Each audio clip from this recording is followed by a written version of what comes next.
The red dust of New Haven swirled around Jake Morrison's boots as he led his patrol through the rocky canyon. The mining colony had been quiet for 3 weeks, too quiet according to the reports crossing his desk. Ow. Energy readings were spiking in Sector 7, and the miners had gone silent 2 days ago. "Sergeant, you getting anything on the scanner?" Corporal Lisa Chang kept her rifle ready, eyes scanning the canyon walls above them. Jake checked his wrist display. The energy signatures were stronger now, pulsing in waves that made his teeth ache. "Hey, whatever's out there, it's big. Stay sharp." Private Danny Rodriguez wiped sweat from his forehead despite the cool morning air. Maybe the miners just hit a gas pocket. It happens all the time back on Earth. "Gas pockets don't make energy readings like this," Manick Sam Porter said, adjusting the medical kit on his back. "This is something else." The patrol moved deeper into the canyon, their boots crunching on loose gravel. The mining facility came into view around a bend in the rock face. Jake raised his fist, and the team stopped. The complex was intact, but empty. No movement, no sounds, no signs of life. "Rodriguez, take point.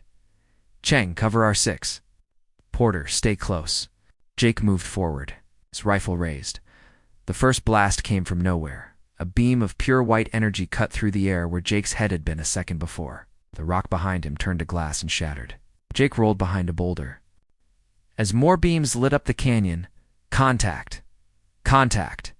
Unknown hostiles," Lisa shouted into her radio. The attackers moved like liquid metal, flowing over the canyon walls with impossible speed. They stood 8 feet tall, their bodies covered in what looked like living crystal that shifted colors in the sunlight.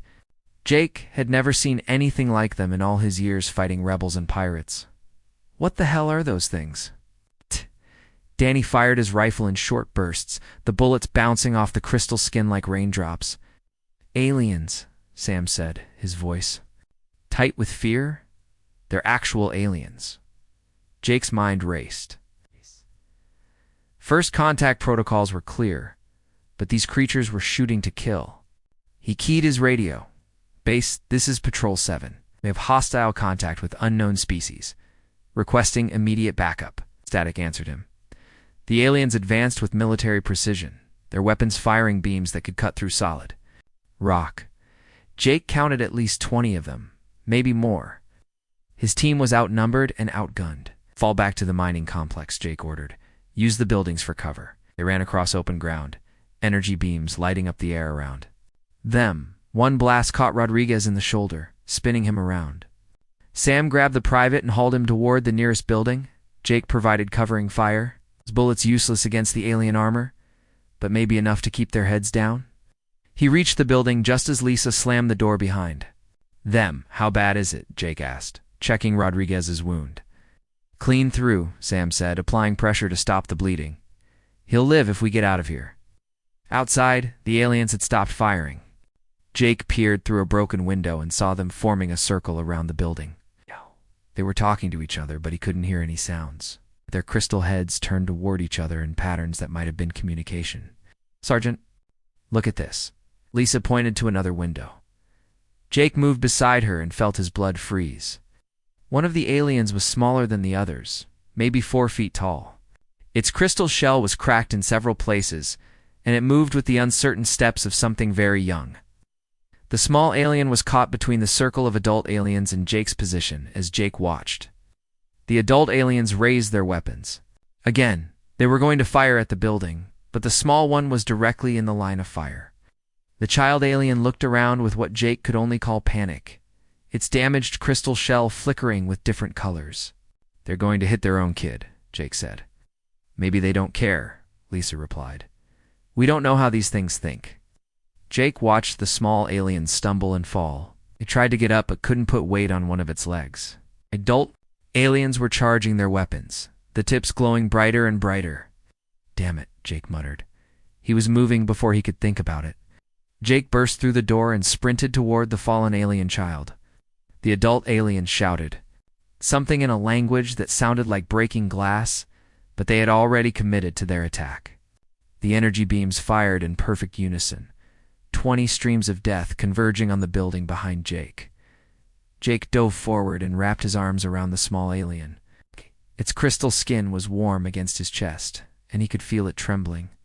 The energy beams struck a second later. Pain exploded through Jake's back as the beams punched through his armor. He could smell his own flesh burning, but he held tight to the alien child. His body absorbed the energy that would have killed the small creature instantly. Jake hit the ground hard. The alien child still protected beneath him, his vision blurred. As shock set in, but he could hear the adult aliens running toward them. Their footsteps sounded like wind chimes in a storm. The last thing Jake saw before darkness took him was the alien child looking up at him with eyes like liquid starlight. It reached out with one small hand and touched his face, and Jake felt something impossible. A voice in his mind, speaking without words. "Thank you." Then everything went black, and Jake Morrison fell into a sleep that would change two worlds forever. Pain woke Jake before consciousness did. That surprised him more than anything else. Armorjot Jake opened his eyes and immediately knew he wasn't in any human medical facility. The walls around him were made of the same crystal material as the aliens, but these surfaces glowed with soft blue light. Strange instruments hung from the ceiling, pulsing with their own inner radiance. "You're awake." The voice came from his left, speaking perfect English with an accent he didn't recognize. "I wasn't sure you would make it." Jake turned his head and saw a woman in a torn lab coat sitting beside what looked like an alien version of a hospital bed. She had dark hair pulled back in a messy ponytail and tired eyes behind wire-rimmed glasses. "Dr. Alina Vasquez," she said before Jake could ask. "Xenobiologist. I was at the research station when they took us." The pain in his back flared like fire. "The Cathera. That's what they call themselves. Don't move too much. Their medical technology is advanced, but you took a lot of damage. They pulsed with the same blue light as the walls." "What did they do to me?" "Saved your life," Elena said. "Those patches are biocrystals. They're accelerating your healing and keeping your organs functioning. Without them, you would have died hours ago." A soft sound from the corner of the room. "May Jake turn his head?" Jake asked. 3 days. Alina gestured toward the alien child. "The Cathara are having quite a debate about what to do with you." "What kind of debate?" Alina shifted in her chair, looking uncomfortable. "It's complicated. When you threw yourself over their child, you did something that has never happened. Before in their culture, you formed what they call a mind bond." "A what?" "The Cathara are telepathic. When their children are in extreme danger and someone saves them, sometimes a psychic connection forms." As if responding to their conversation, the alien child stood up and walked over to Jake's bed. It moved with more confidence now, its injured leg fully healed. The child reached out one small hand and touched Jake's arm suddenly. Jake's mind filled with images that weren't his own. He saw vast crystal cities floating in the void of space, powered by starlight itself. He saw families of Cathara working together, their thoughts linked in ways that made them stronger than any individual. He saw the child's memory of the attack, its terror as the energy beams fired. "What was that?" "The bond," Alina said quietly. "It's sharing its memories with you." Jake looked at Bright Echo, who was still touching his arm. The child's emotions flowed into him like water. "The Cathara weren't attacking your colony because they wanted to hurt humans. We built our mining operation on top of one of their sacred nesting grounds. They were trying to protect it."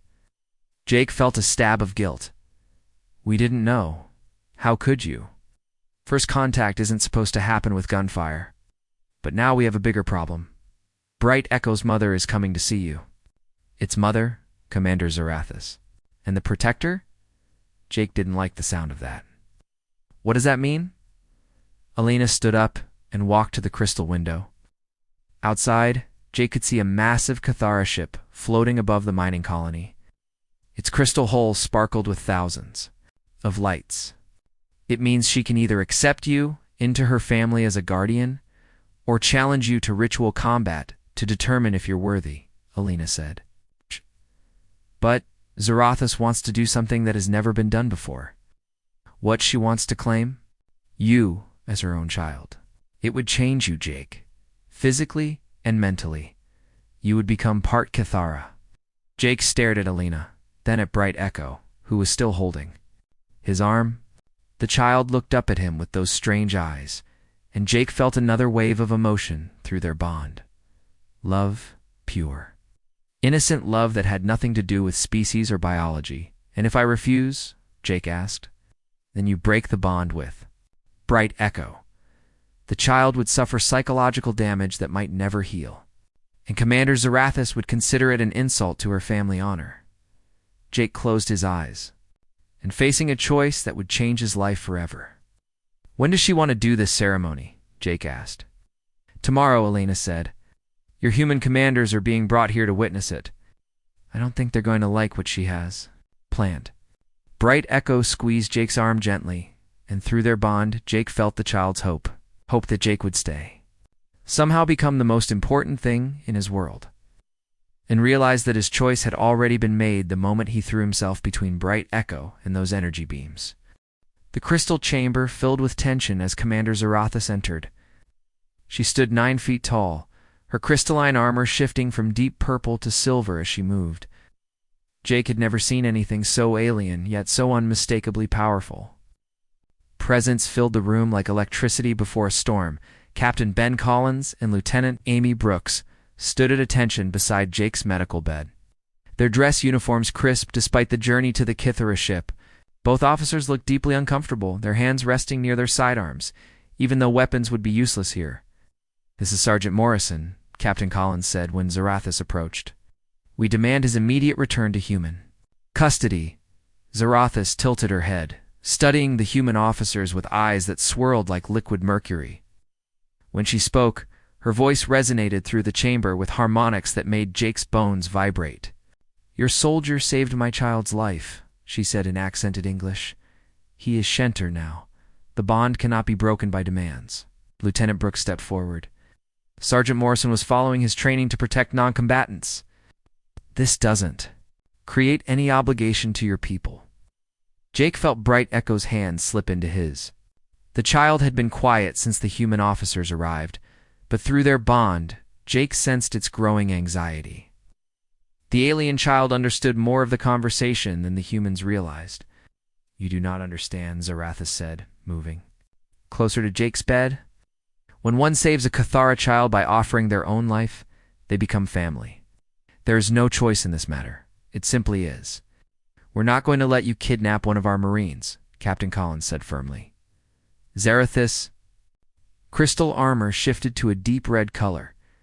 Kidnap. You insult me, human. I offer your warrior the greatest honor in our culture. I wish to make him my son. The silence that followed was deafening. Jake felt his heart pound as he realized what she meant. Dr. Elena had warned him this was coming, but hearing it spoken aloud made it real in a way that terrified him. That's impossible, Lieutenant Brooks said. He's human. Can't just change his species. Claiming ceremony has been part of our culture for 10,000 years, Zarathis replied. It allows us to bring worthy individuals into our families, even those born to other clans. With Jake Morrison, it will be the first time we attempt it with another species.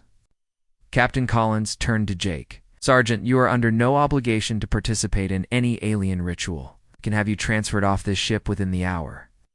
Jake looked down at Bright Echo, whose grip on his hand had tightened. Through their bond, he felt the child's fear of abandonment. If Jake left now, Bright Echo would suffer psychological damage that might never heal. But if he stayed and went through with this ceremony, he might never be fully human again. What exactly would this ceremony do to me? Jake asked Zarathis. The alien commander's armor softened to a gentle blue color. You would gain some of our abilities? Enhanced strength, limited telepathy, extended lifespan. Your human appearance would remain, but your internal structure would adapt to process energy as we do. And the downside? Jake pressed. Your human emotions and memories would be filtered through Kythera neural patterns.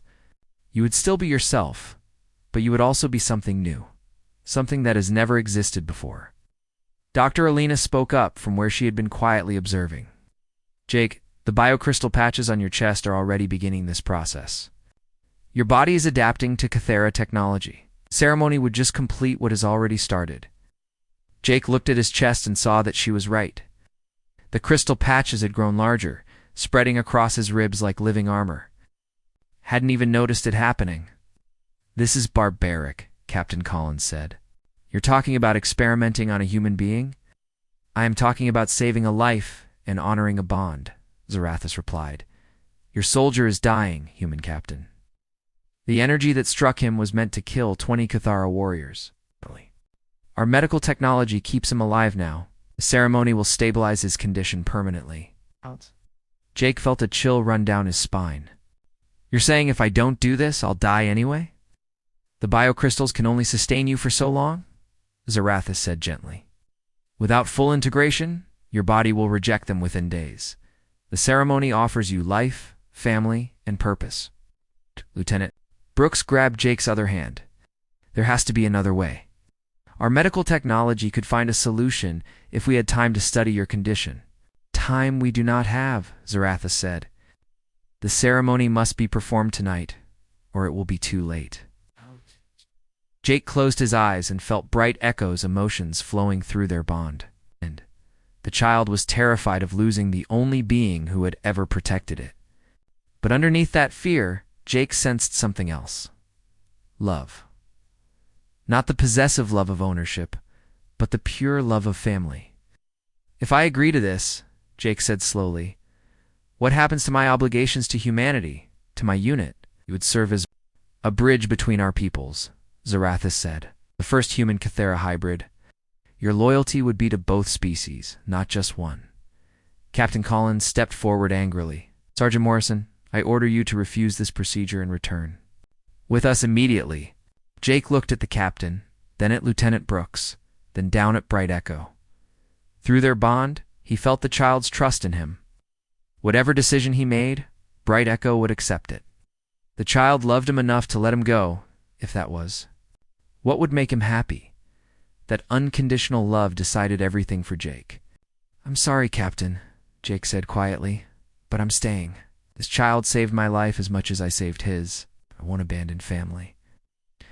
Zarathus's armor shifted to a warm gold color, and she placed one large hand on Jake's shoulder.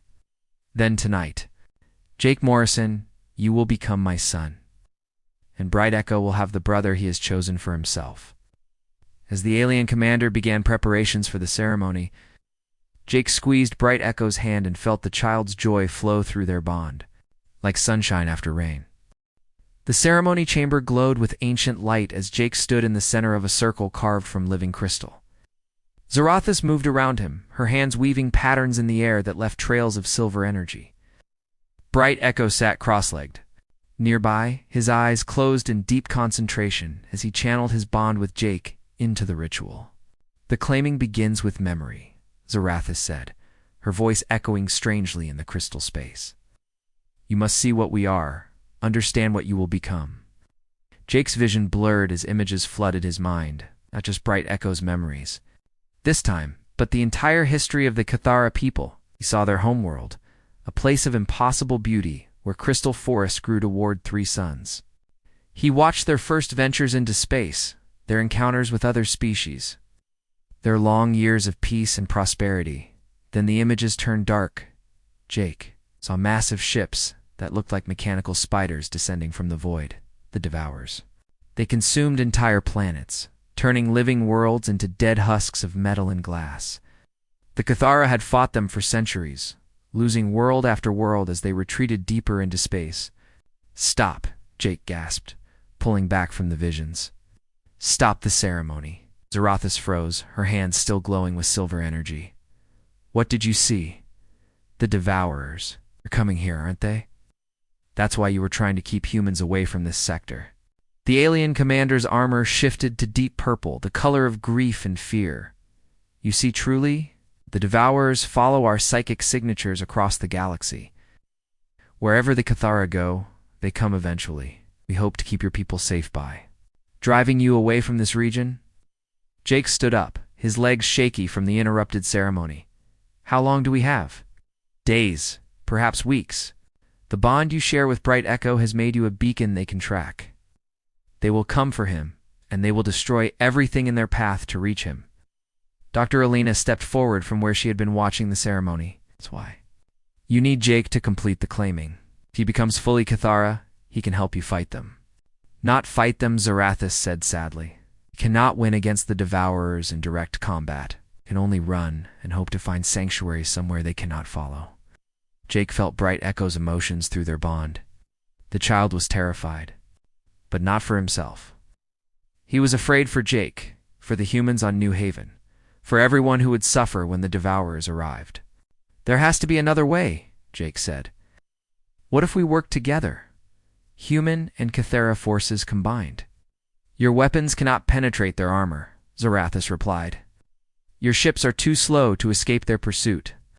Working together would only mean we all die together. A new voice interrupted them. Maybe that's exactly what we need to do. Everyone turned to see Colonel Marcus Stone entering the chamber, flanked by 2 Marine guards. The military commander of New Haven looked around the crystal room with obvious distaste. Colonel Stone, Jake said, surprised. How did you get aboard? Your alien friends invited me up for a chat, Stone said, his voice cold. Seems they want to negotiate some kind of alliance. I'm here to make sure humanity gets the better end of the deal. Zarathus's armor shifted to warning red. You speak of deals when worlds hang in the balance. I speak of survival, Stone replied. My job is to protect human interests. If these Devourers are coming, then we need every advantage we can get. That includes having our man on the inside. The colonel walked over to Jake, studying the partial crystal growths on his chest. Complete the ceremony, Sergeant. Come there. Spy, learn their weaknesses, their technology, their plans, then report back to me. Jake stared at his commanding officer in shock. You want me to betray them? I want you to serve humanity. These aliens dragged us into their war whether we wanted it or not. The least they can do is give us the tools to survive it. Staff Sergeant Kelly Martinez appeared in the doorway, her face flushed with anger. Colonel, with respect, that's not what Jake signed up for. He saved a kid's life. Doesn't make him a spy. That's not your call to make, Martinez, Stone snapped. Kelly stepped into the chamber, ignoring the colonel's glare. Jake, listen to me. I've known you for 8 years. You're not a spy, and you're not a traitor. Don't let him turn you into something you're not. Through his bond with Bright Echo, Jake felt the child's confusion and growing fear. The alien child didn't understand all the words, but he could sense the conflict between the humans. The ceremony cannot be completed with deception in your heart, Zarathus said quietly. If you harbor intentions to betray us, the claiming will fail, and you will die. Colonel Stone's face reddened. Then we'll find another way to get the information we need. Sergeant Morrison, you're coming back to the surface with me. That's an order. Jake looked around the chamber at all the faces watching him. Colonel Stone represented duty and loyalty to humanity. Kelly represented friendship and the soldier he used to be. Dr. Alina represented scientific curiosity and the hope for understanding between species. Zarathus represented honor and the promise of family. And Bright Echo represented something simpler and more powerful than all of them combined. Love. I'm staying, Jake said firmly. But I'm not completing the ceremony to spy on anyone. I'm doing it because this child needs me, and because the Devourers are everyone's enemy. That's insubordination, Stone said. That's humanity, Kelly replied, moving to stand beside Jake. The real kind. The kind that doesn't abandon family, even when they're different from us. Jake felt Bright Echo's hand slip into his small fingers, intertwining with his own. Through their bond, he sensed the child's determination. Bright Echo had made a decision too. The Devourers track me, Jake said suddenly, understanding flooding through him. But what if instead of running from them, we used that to our advantage? What if we could lead them into a trap? Zarathus' armor shifted to surprised silver. What kind of trap? Jake smiled grimly. The kind that requires human tactics and Cathara technology working together. But first, we need to finish what we started. I need to become someone who can fight in both worlds. As Jake moved back to the center of the crystal circle, he saw Colonel Stone's face twist with anger. But Kelly smiled and gave him a thumbs up, and that was enough. The ceremony resumed, but this time, Jake entered it with a clear purpose. He wasn't becoming Cathara to spy on them or to run from the enemy. He was becoming something new to protect everything he cared about, human and alien alike. Jake's transformation was complete when the first Devourer ships appeared in New Haven's sky. His body hummed with new strength, crystal veins running beneath his skin like living circuits. Through his enhanced senses, he could feel bright echoes, presence across the colony, a warm glow in his mind that never faded. The enemy fleet was massive beyond imagination. 40 ships the size of cities blocked out the suns, their black holes bristling with weapons that could crack planets.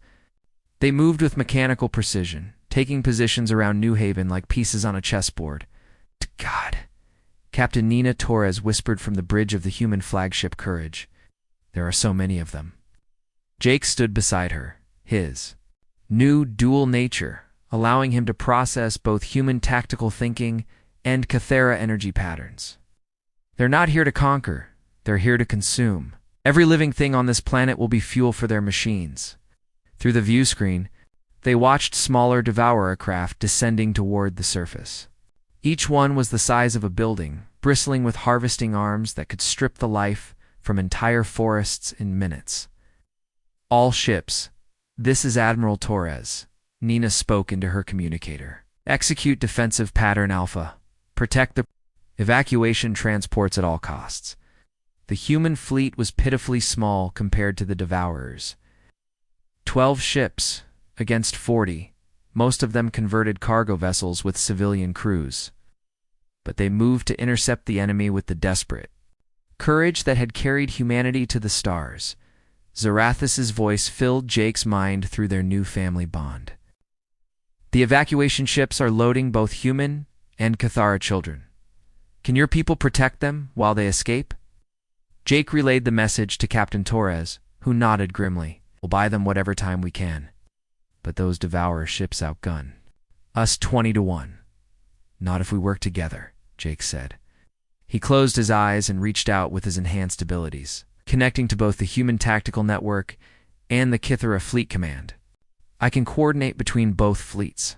Your people know how to fight dirty, and the Cathara know the Devourer's weaknesses. The first exchange of fire lit up the space around New Haven like a deadly fireworks show. Human missiles streaked toward Devourer holes while Cathara energy beams carved through enemy armor. But for every hit they scored, the Devourers returned fire with weapons that could vaporize entire ships. We're losing too many, Nina reported, as another human destroyer exploded. In a ball of flame? At this rate, we won't last an hour. Jake felt Bright Echo's fear spike through their bond. The child was aboard one of the evacuation ships, watching the battle through a porthole. Hundreds of other children, human and Cathara alike, depended on the fleet holding off the Devourers long enough for them to escape. I have an idea, Jake said suddenly. But it's going to sound crazy. Crazy is what we need right now, Nina replied. Jake opened his mind fully, connecting to every ship in both fleets. Human and Cathara crews suddenly found themselves sharing tactical information at the speed of thought. A Cathara captain's knowledge of Devourer shield frequencies merged with a human pilot's understanding of missile trajectories. A human engineer's improvised repair techniques combined with Cathara energy manipulation. The effect was immediate and devastating. Human ships began firing Cathara-enhanced weapons while Cathara vessels used human evasion patterns. The combined fleet fought like a single organism, each ship knowing exactly where the others would be and what they would do. But it still wasn't enough. Jake Zarathus's voice was urgent in his mind. The Devourer flagship is targeting the evacuation convoy. They've identified Bright Echo's psychic signature. Jake looked at the tactical display and saw the massive enemy ship turning its main guns toward the fleeing transports. Those weapons could destroy every evacuation ship with a single volley. All ships concentrate fire on the Devourer flagship, Nina ordered. It won't work, Jake said quietly. Their shields are too strong. We need something bigger. Through his bond with Bright Echo, Jake felt the child's understanding. The alien youngling knew what Jake was thinking and approved with the innocent courage that only children possessed. There's a way, Jake said, his voice steady despite the magnitude of what he was considering. I can use my bond with Bright Echo as a targeting beacon. If I take a fighter directly into the flagship's core, I can overload their power systems. From the inside, that's suicide, Nina protested. You know, Jake replied. It's family. Was already moving toward the hangar bay before anyone could stop him. The small fighter he chose was damaged, its hull scorched by enemy fire, but its engines still worked. That was all he needed. As Jake launched from the Courage, he felt Bright Echo's presence in his mind, like a guiding star. The child was afraid for him, but also proud. Through their bond, Jake sensed the approval of every Cathara in the fleet. In the desperate hope of every human aboard the evacuation ships, the Devourer flagship loomed ahead of him like a mechanical mountain. Its point defense systems tracked his approach, filling space with deadly energy beams. Between them, with reflexes that were both human and Cathara, his enhanced senses allowing him to see patterns in the chaos. Jake, this is Nina. We're reading massive power buildup in their main guns. You have maybe 30 seconds before they fire on the evacuation convoy. Jake pushed his fighter's engines past their safety limits, diving toward a maintenance port. On the flagship's hull, the opening was barely large enough for his ship, but he squeezed through with inches to spare.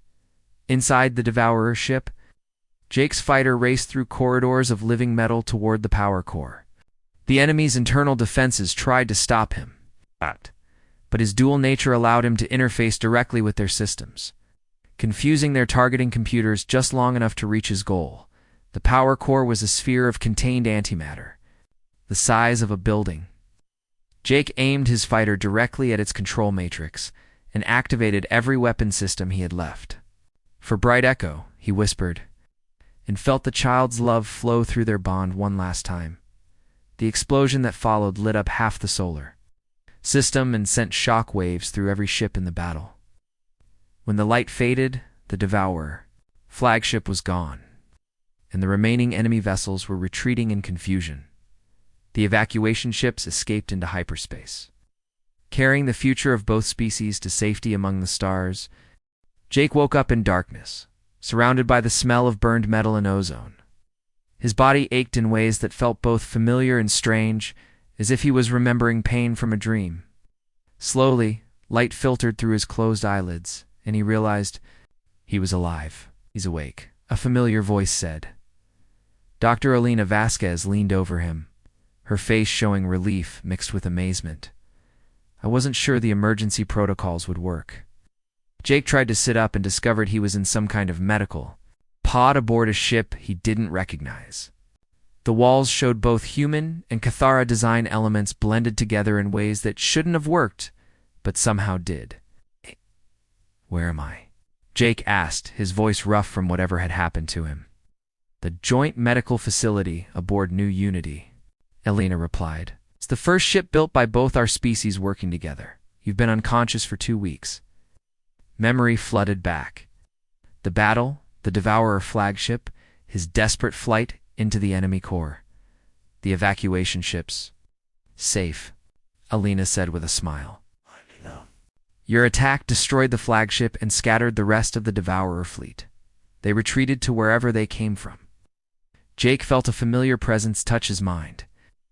Bright Echo was nearby, his emotions flowing through their bond like sunshine. After a storm, the child was older somehow, his thoughts more complex than Jake remembered. Where is he? Jake asked. Right here, Elena said, stepping aside. Bright Echo entered the medical bay, but he wasn't alone. Sarathis walked beside him, her crystal armor showing the deep blue of joy mixed with the silver of relief. Behind them came Captain Nina Torres and Lieutenant Commander Alex Reed, both wearing new uniforms that carried insignia from both human and Cathara military traditions. My brother in bond, Zarathis said, using the human words carefully. You have returned to us. Jake looked at her in confusion. Brother in bond. The claiming ceremony was interrupted, Zarathis explained, settling into a chair that adjusted to her alien form. When you nearly died destroying the Devourer ship, I had to make a choice. I could complete the claiming and make you my child. Or I could create something new. She gestured to Jake's hands, and he saw that the crystal veins under his skin had changed. Instead of the deep blue of the Cathara, they now pulsed with alternating blue and silver light. You are no longer human. But you are not Cathera either, Zarathus continued. You are something that has never existed before.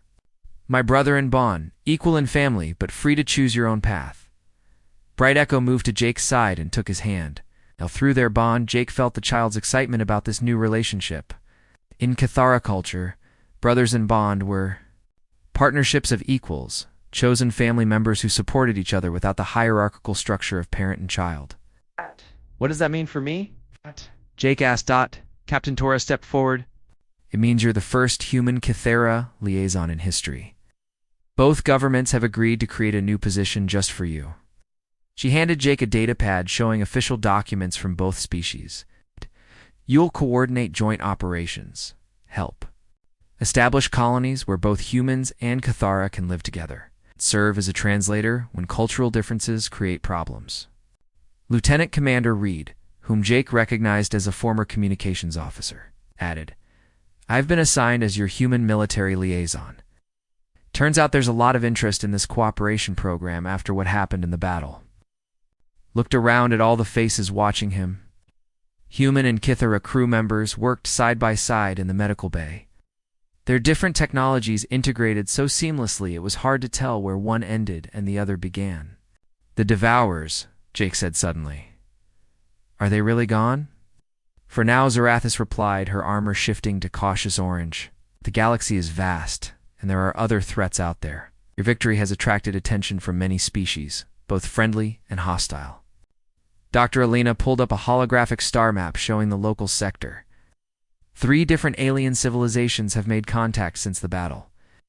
They all want to know about the alliance that defeated the Devourers. Jake studied the map, his enhanced, mind-processing tactical possibilities that his purely human brain never could have conceived. Some of them are threats. Unknown, Nina said. That's why we need you and Bright Echo to help us navigate these new relationships. Your bond gives us insights into alien psychology that we never had before. Through his connection with Bright Echo, Jake felt the child's eagerness to explore and learn about new species. The young Cathara had grown during their separation, developing a curiosity about the universe that reminded Jake of human children discovering new worlds. There's something else, Zarathus said, her armor shifting to the gold of important announcements. The Joint Council has approved construction of a permanent station in orbit around New Haven. It will be home to families from both species. A place where children can grow up learning about both cultures. Jake felt a warmth in his chest that had nothing to do with his crystal modifications. Bright Echo will have friends from both species. More than that, Alina said with excitement. Early scans show that children who grow up in mixed environments develop enhanced abilities. Not quite like your bond, but something new. They're calling them bridge children. Through the medical bay's windows, Jake could see the construction already beginning. Massive frameworks stretched across space as human engineering combined with Cathera. Energy manipulation to create something neither species could have built alone. What about Colonel Stone? Jake asked, remembering his former commander's anger. Transferred, Nina said diplomatically. Turns out military leadership doesn't appreciate officers who try to turn heroes into spies. Kelly Martinez is running the Marine contingent now. Jake smiled at that. Kelly would do a good job, and she understood that some bonds were more important than orders. Bright Echo squeezed Jake's hand and sent him an image through their bond.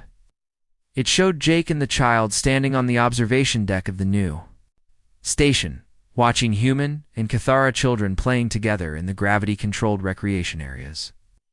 In the image, the children were laughing as they shared games that combined elements from both cultures. Is that what you want? Jake asked. The young Cathara. Bright Echo's response came not in words or images, but in pure emotion. Hope, joy, and the unshakable belief that the future they were building together would be better than anything either species could create alone. Jake looked out at the construction of the news station and realized that his choice to shield an alien child with his own body had changed the course of galactic history. But more importantly, it had given him a family that spanned the stars and a purpose that would last for centuries to come.